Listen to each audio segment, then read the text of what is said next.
तुम्हाला माहिती आहे का 1950 च्या दौरान कार्पेंटर एनिमल बेस्ड ग्लू वापरत होते. पण हे ग्लू वापरायला त्यांना तासन तास गरम करायला लागायचं. टिकत पण नाही आणि वास पण खूप यायचं. पण तिथेच फेविकॉलने धमाका केली. इंडियामध्ये पहिल्यांदा सिंथेटिक बेस्ड ग्लू लॉन्च केले, जे रेडी टू यूज आणि सुपर इफेक्टिव्ह होते.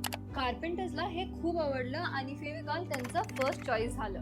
पण फेविकॉलचा मार्केट स्ट्रोक होतं इंडियन कॉमन मॅनला टार्गेट करणे. त्यांनी 30 ग्रामच्या छोट्या पॅक मध्ये त्यांचं ग्लू लॉन्च केले. घरोघरीमध्ये फेविकॉल फेमस झालं. फेविकॉलचं सगळ्यात मोठं गेम चेंजर होतं त्यांचं ऍडव्हर्टायझिंग. आज ह्या ऍड्स आणि स्मार्ट स्ट्रॅटेजीजमुळे फेविकॉल $1 बिलियन ब्रँड बनलं.